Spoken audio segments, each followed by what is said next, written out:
Isang pasabog ang yumanig sa mundo ng politika ngayong araw matapos isa publiko ni Congressman Rodante Marcoleta ang isang umano'y sensitibong video na matagal nang hawak ni Vice Presidente Inday Sara Duterte.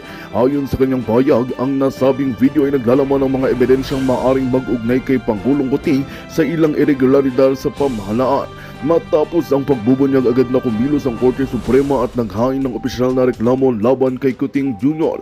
Bagamat hindi pa malinaw sa publiko ang buong nilalaman ng video, sinasabing ito ay sapat na upang magsimula ang masusing imbestigasyon. Ilang eksperto sa batas ang nagsasabing maaaring magdulot ito ng constitutional crisis kung mapapatunayang may malalim na pagkakasangkot ang Pangulo. Sa ngayon, tikom pa rin ang bibig ng Malacanang upang sa issue. Hindi niya tuwid ang pinangalanan ng mga ito, malinaw ang kanyang panawagan para sa pagpapayo at pananagutan. Sa ngayon, hinihintay pa rin ang opisyal na ulat mula sa Presidential Communications Office. Nananawagan naman ang publiko para sa agarang linaw at katotohanan tungkol sa kalagayan ng Pangulo. Patuloy kami magbabantay sa mga susunod na oras para sa pinakahuling detalye. At yan ang balitang ating pakakatukan. Ngunit bago ang lahat, siguraduhin mag-subscribe at hit ang notification bell para sa patuloy na pagtutok sa mga sulap ng bagong balita sa tunay na boses ng masa.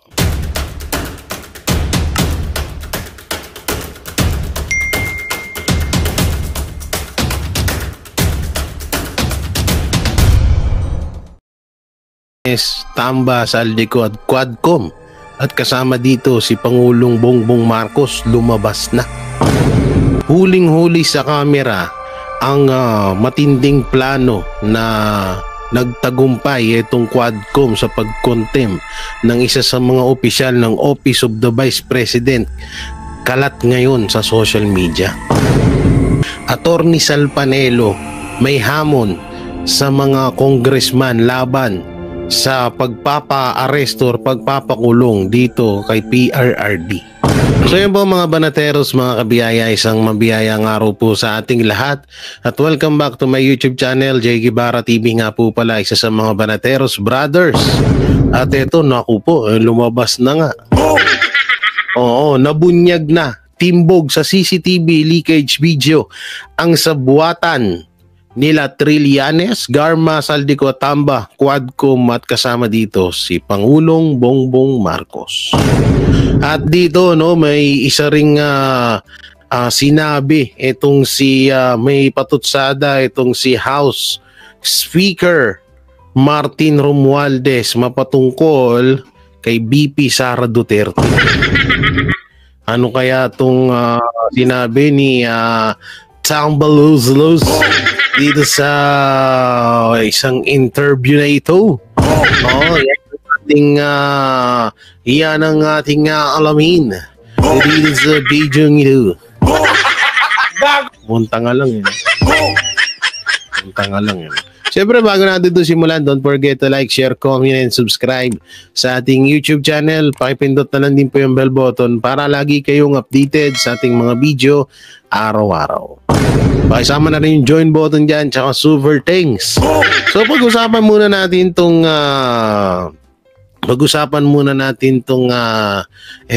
may nakita kasi ako isang post. Isang post na kung saan tawang-tawa ko. Ewan ko, hanapin ko lang saglit. Ito. Yan.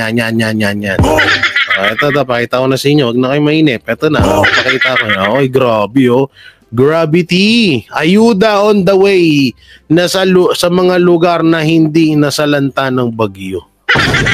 Sino itong nasa pic? Si Tamba.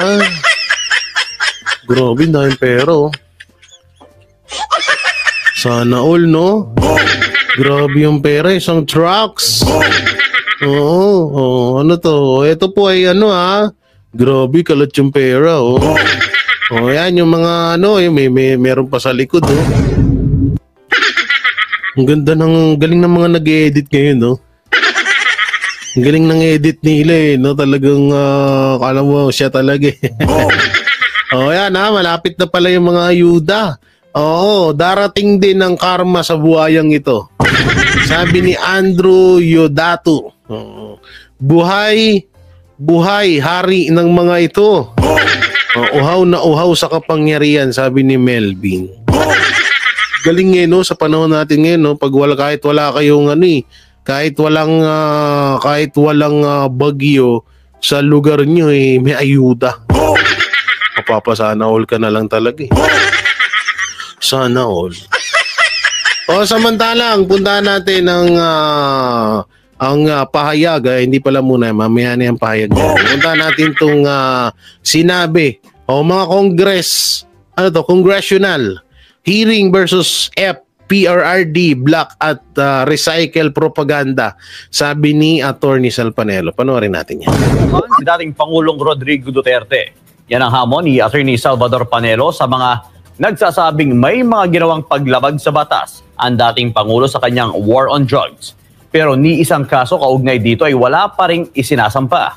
Ani Panelo, tumatanda na lang daw ang dating Pangulo. Hanggang congressional hearings na lang ang mga kalaban o kritiko nito. Yan ang balita ni Sara Santos. If they have the evidence, if they have the goods, why haven't they filed it? For God's sake, just file the case. Dana, recycled pa. Yan ang bansag ni Attorney Salvador Panelo, dating Chief Presidential Legal Counsel, sa mga hakbang ng politiko na laban kay dating Pangulong Rodrigo Duterte. Ilang taon nang pinapanagot ng marami si Duterte sa umano'y extrajudicial killings sa kanyang war on drugs, pero tumatanda na lang ang dating Pangulo ay hindi pa rin sila makapagsampa ng kaso gaya ng hamon ni Duterte. Bago lang sinabi ng dating Pangulo, napakawala raw si dating Senador Sonny Trillanes ng Malacanang dahil hindi siya naniniwala na kumikilos ito sa kanya lamang sarili. Pero hindi rin nagtagal at itinanggi ito ng palasyo. Ani Executive Secretary Lucas Bersamin, hallucination o guni-guni lamang ito ng dating Pangulo. Siyempre, hindi nila uaminin. But regardless, kung saan man ang gagaling, kung sino man ang tumutulong sa kanya, sa kanyang paninira, talaga naman walang basihan lahat yan. Giit ni Attorney Panelo. Tsaka ito kung hindi man bata ng gobyerno itong si Trillanes, bakit hahayaan ng gobyerno na magkalat ng katangahan si Trillanes sa hearing? Bakit nandoon si Trillanes sa hearing? Siyempre isipin ng Pilipino ganito. Usapang AJK. At nung panahon ni Trillanes, palagi niya sinusulong yung about dyan sa war on drugs si PRRD. Bakit biglang nandun yun? Hindi ba iniisip ng presidente na magmukhang katawa-tawa ang Congress dahil kay Trillanes? Kung may concern siya sa gobyerno. Kasi isipin nyo maigi kung may concern so ibig sabihin walang concern si Marcos sa congressman o sa congressional na magmukhang katawa-tawa ito. Kasi alalahanin nyo, matagal nang inaano ni Trillanes yung about sa AJK na yan. About dyan sa mga hawak niyang basurang dokumento. Pero hanggang ngayon, hindi naman napatunayan yan. So, dinala pa sa hearing sa Congress. So, hinahayaan lang ba ni Marcos na magmukhang katawa-tawa ang Congress? Dahil kay Trillanes? Isipin nyo maigi yun, di ba? Kasi kung ako, bilang presidente ako, bakit ko hahayaan na magkalat ng ganyang klaseng basura sa bahay ko? Sa mismong pinamumunuan ko. Di ba? Isakop ng presidente ang Congress na yan Kasi ito ba pinakamalupit dyan? Tatanda, tama yung sinabi ni Attorney Sal Panelo.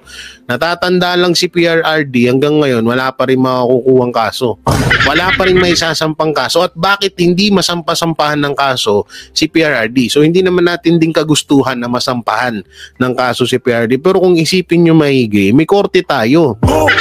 Kung talagang lumabag sa batas itong si dating Pangulong Rodrigo Roa Duterte, dapat dalhin sa korte at sampahan ng kaso.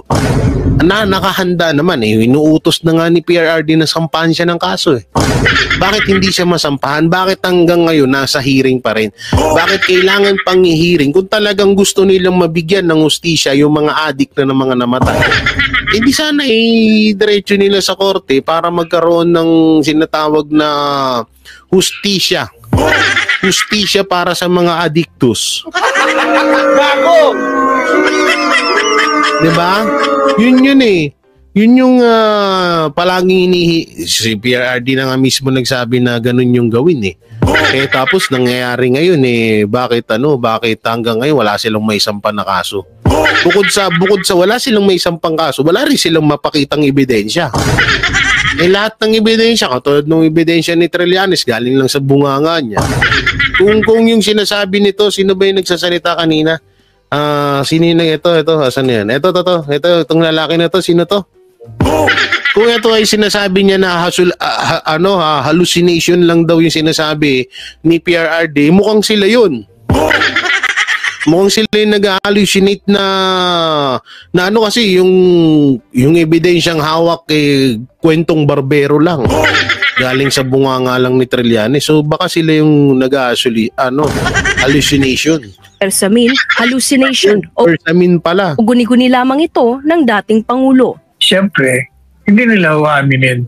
But regardless, kung saan man ang gagaling, kung sino man ang tumutulong sa kanya, sa kanyang paninira, talaga naman walang basihan lahat yan. Giit ni Attorney Panelo, gagamitin ng mga kalaban ni Duterte ang mga pagdinig sa Kongreso. Masira lang nila ang dating Pangulo. Kahit na anong gawin niya, talagang dinidismiss ang kaso laban kay Presidente Duterte. So, the best remedy para sa kanila at sa mga kaalyado ng mga yan, gamitin nila yung Kongreso, gamitin nila yung mga hearings dyan para buhayin muli yung mga paninira kay Presidente Duterte.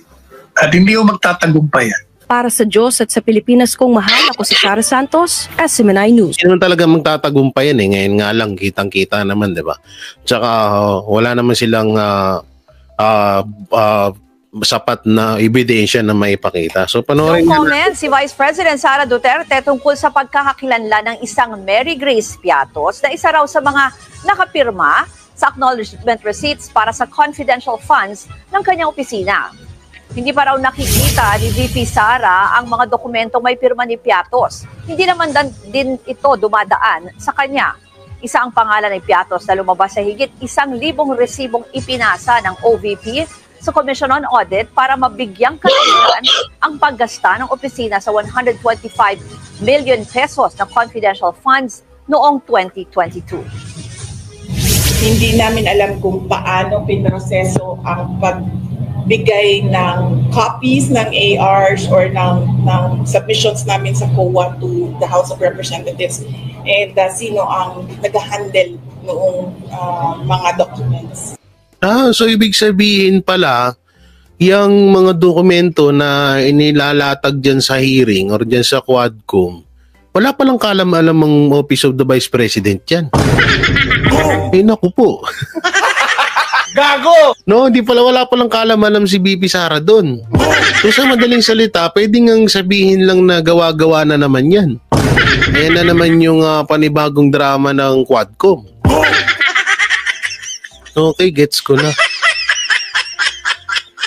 Akala ko pa naman, ibinigay yon ng Office of the Vice President. Hindi pala. Tsaka bakit sasabihin ng TV5 no comment? May nagsalita naman si BP Sara. Grabe talaga mainstream yun dyan. Ang gagaling nyo. Tumanggi ring magsalita ang OVP kasunod ng pagkakadetain ng Chief of Staff nitong si Zuleika Lopez matapos i-contempt sa House hearing kahapon. Na-contempt si Lopez dahil umano inimpluwensyahan niya ang hearing nang sumulat pala siya sa Commission on Audit para hilinging huwag maglabas ang ahensya ng mga report sa komite. Mga kapatid, wala, kahit attorney ka na ngayon, kayang-kaya kanilang durugin. Sila yung sila yung may hawak ng kapangyarihan ngayon samantalang ito, panoorin natin tong sabuatan na sana yan. Ito pala yung sinabi ni Tambo. Ito Speaker Martin Romualdez kay BP Sara Duterte, dapat lang siyang sumipot at magsalita. Kung kami naman mga netizen, magsasalita din kami. puro, kasi ikaw yung leader ng house, ng Quadcom na yan, ng house hearing. Siya yung presidente dyan President, house speaker, di ba? So dapat ikaw rin pala, Martin Romualdez, sumarap ka din kay PRRD or kay BP Sara pag napatawag nyo siya. Hindi yung gusto namin Sara was asked, ano po yung biggest challenge para sa inyo ngayon? And she answered, sabi niya, naawa daw po siya sa mga OVP officials niya, lalo na po sa ongoing hearing ng good government dahil nadadamay daw po sila. Dapat na siya sumipot at mag-oath at magsalita at mag-explica kasi lahat ng mga opisyalis niya siya lang yata may alam kung ano nangyari sa mga pondo. Kaya dapat siya lang mag-explica. Huwag na lang yan bigay sa mga officials ng OVP. Siya lang magsalita. Yun na lang. Yung ibig sabihin pala, tama nga yung hinala natin. Na kaya laging pinapatawag yung so useless pala na ipatawag yung mga opisyal ng Office of the Vice President. 'Di ba? Useless pala naman bakit yun ang pinapatawag ng ng hearing ng houses ng Quadcom. So ibig sabihin kaya lang pinapatawag sila para i-contempt sila na i-contempt, igipitin sila ng gipitin para humarap at mag-oath si BP Sara, ganun. Ang galing. Ang galing mong kupal ka. Ay, sorry. Sorry.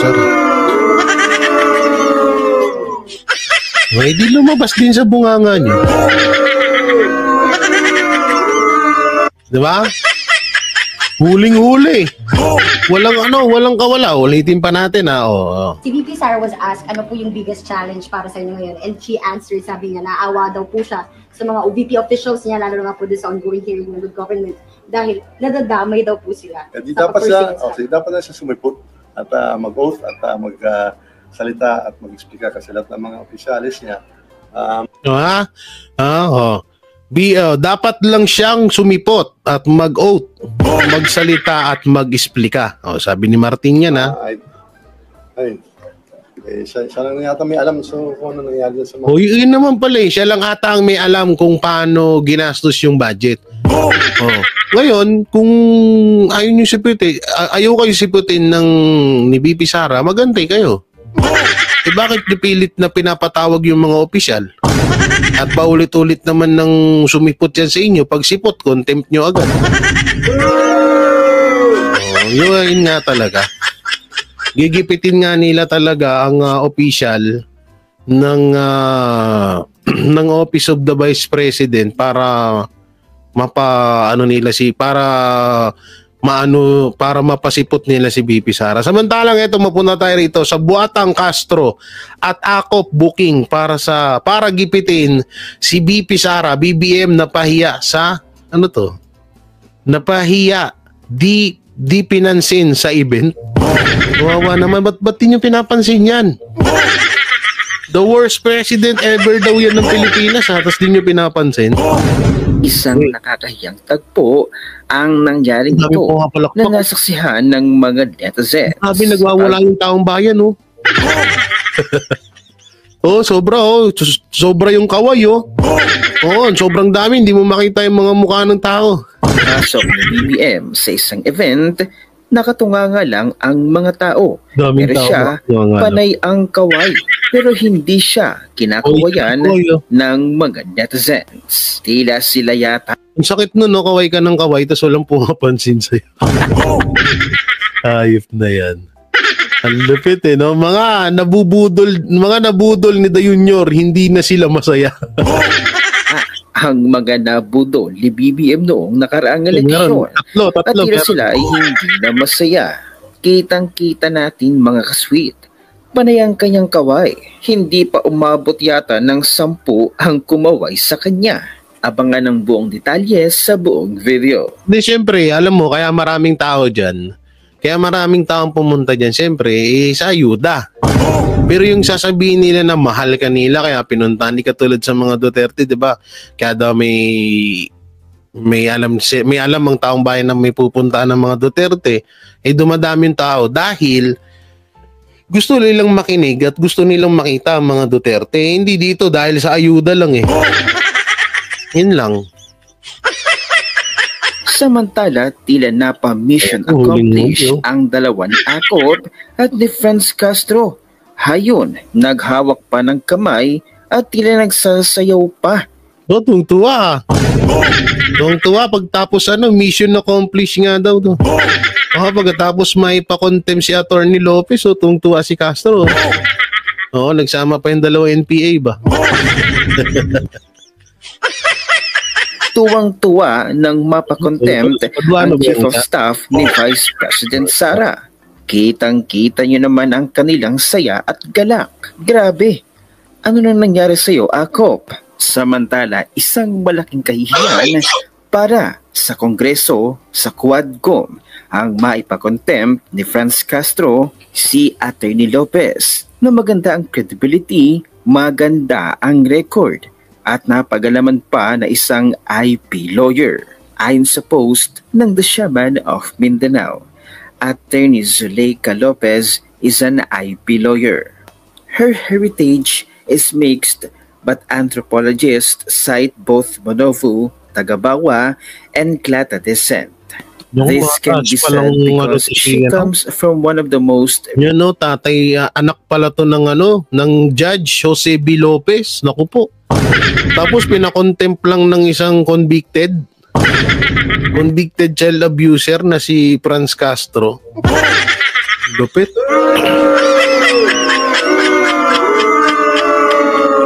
No? Ganun lang yun. Stop na natin. Nainis na. Dito tayo, magano na tayo dito. Yan, rumekta na tayo dito. Eto, panoorin natin to.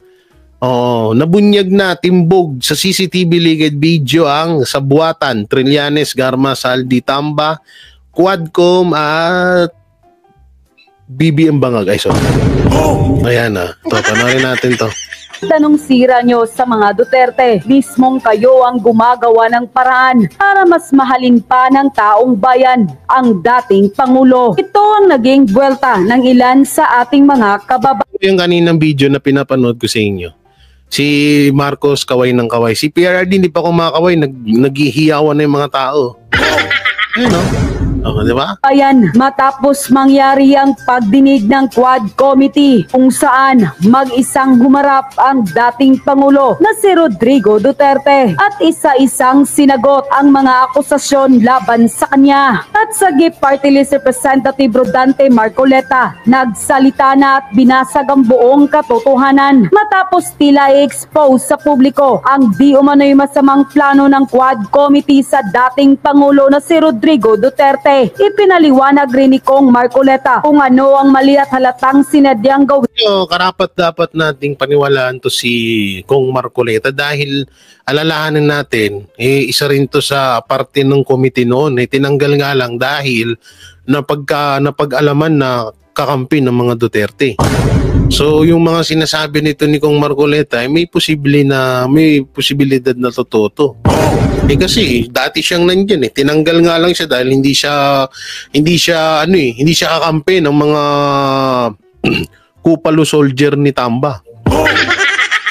ng Quadcom sa nangyaring pagdinig sa Kongreso. Totoo kaya ito mga kababayan ating alamin. Pero bago ang lahat, kung bago ka pa ibatikan, kamakailan nga lamang nagtrending ang pagharap ng dating Pangulong Rodrigo Duterte sa Quad Committee ng Kongreso na kung saan ay mag-isa ito at matapang na humarap sa di umano'y mga scripted na katanungan ng ilang mambabatas na tumagal ng mahigit sa 14 hours na pagdinig. At ngayon sa isang pahayag, tila in-expose ng Sagip Party List Representative Congressman Rodante Marcoleta ang di umano'y masamang plano ng Quadcom laban kay dating Pangulong Rodrigo Duterte para di umano pahiyain, durugin ang dating Pangulo sa harap ng publiko. Pero bakit aniya hinayaan daw ng dating Pangulo na si Rodrigo Duterte na pumunta sa pagdinig ng Quadcom kahit mag-isa lang siya? May 3 namang kasamang abogado ang dating Pangulo pero hindi ito hinayaan ng Quadcom na tulungan ng dating Pangulo na si Rodrigo Duterte. Wala itong dalang kodigo o script at tanging candy na white rabbit lamang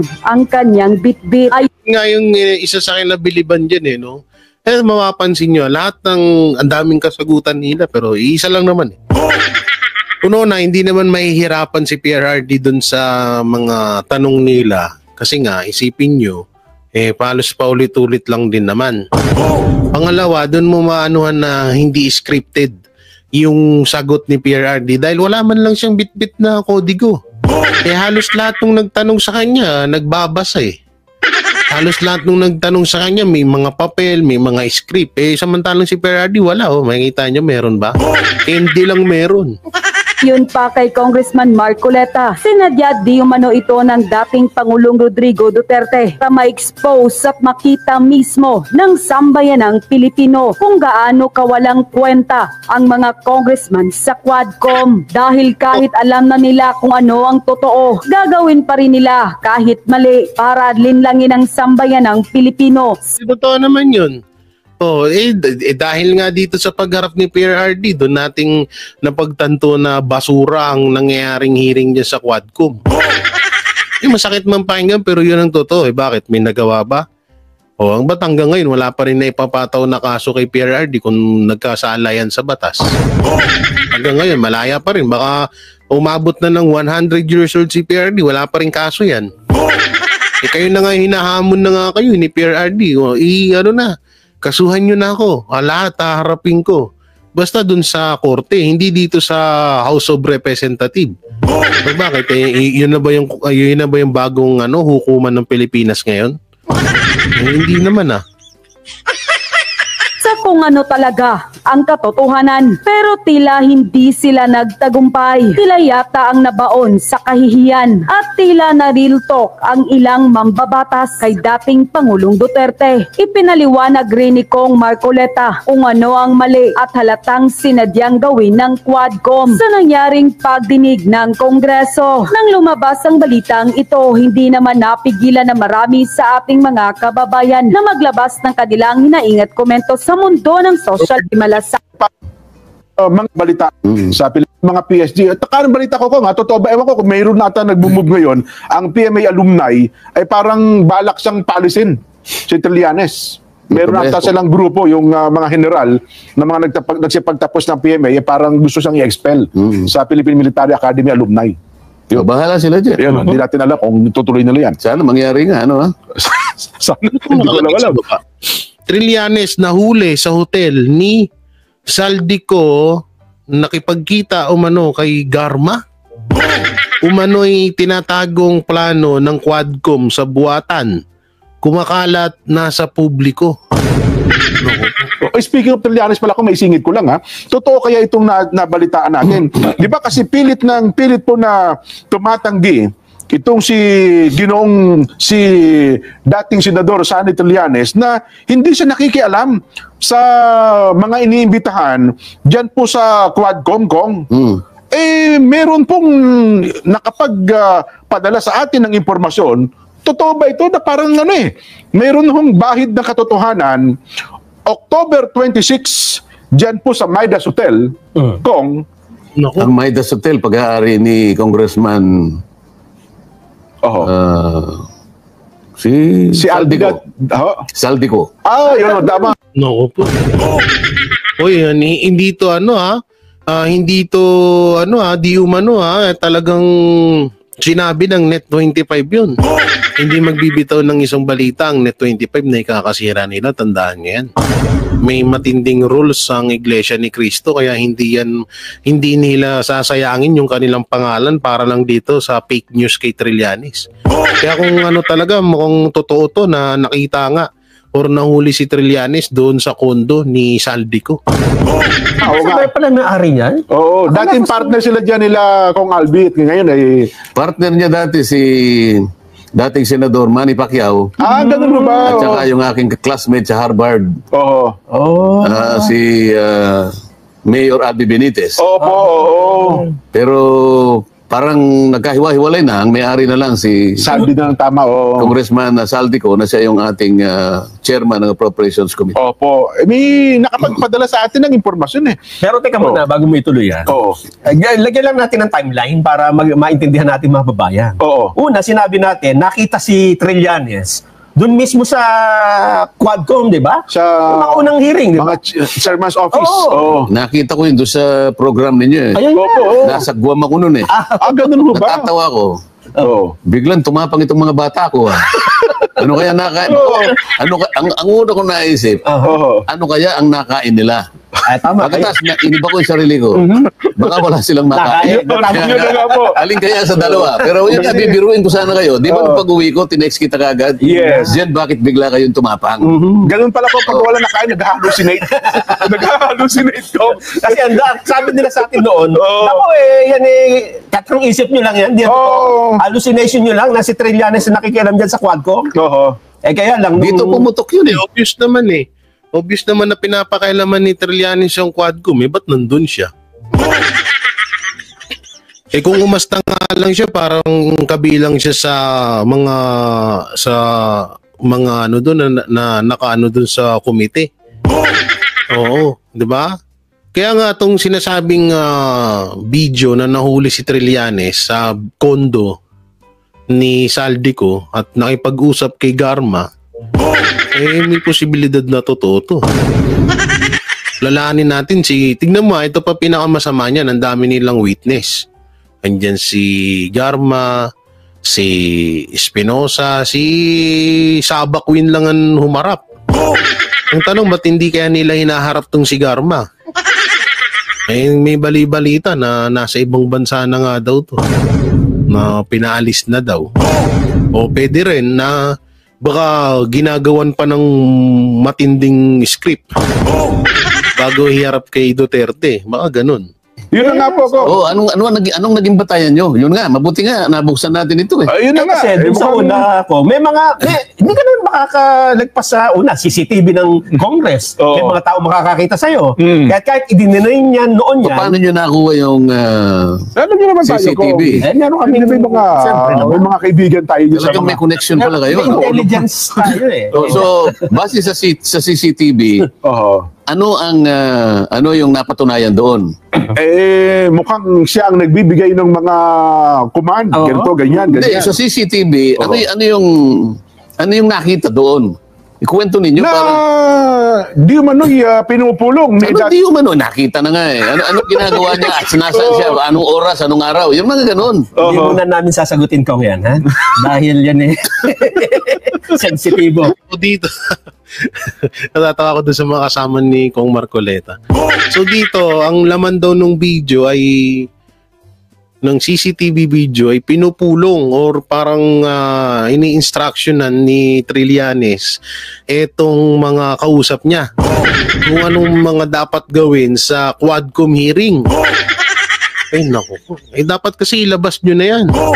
Sinabi nyo na rin din naman Net 25, ilabas nyo na para mapanood na namin lahat. Baka mapahamak yung ating Pero nung pumunta si Pangulong Duterte, parang inamin na niya dyan, di ba? Kasi personal napilitan siyang pumunta. Di ba? At sabi dati, hindi siya nakikialam kasi pag-uusapan niya na ICC pala niya. Ngayon, nainamin pala talaga siyang may koneksyon. Nung natanong siya, di ba? Ito bago. Ito naman. Pasabog mo ngayon. Dahil sa tayo nag-hallucinate. Sabi nga ni Executive Secretary, hallucination nyo lamang yan.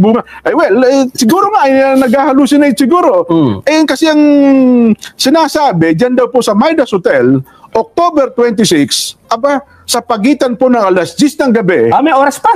Hanggang alas 12 ng hating gabi, binibriefing daw ni dating Senador Sonny Trillanes, ito pong si Colonel Ruina Garma, Kong. Ako po.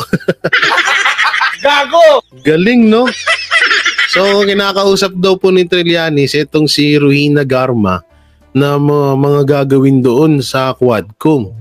Bakit hindi sumipot? Baka dahil siguro, baka nalaman nilang nakuhanan sila ng CCTV.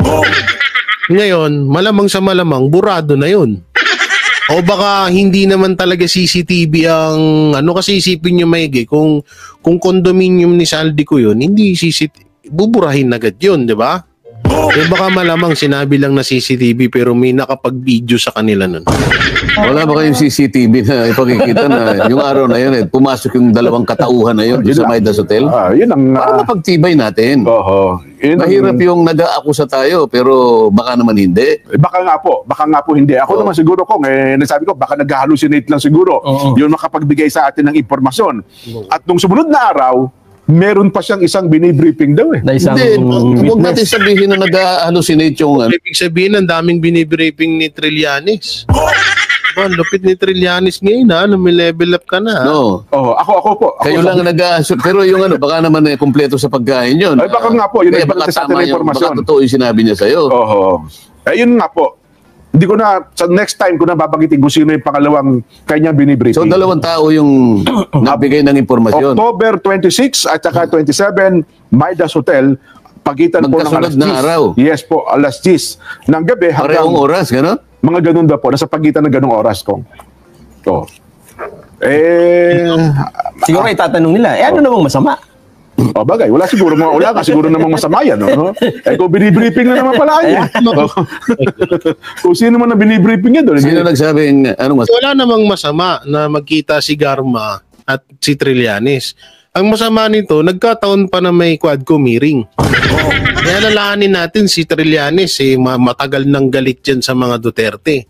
At matatandaan din natin, si Garma, ito may yung witness yan laban sa mga Duterte. So, ano iisipin ng tao doon? So, masama talaga yun. Tatlong dating naman,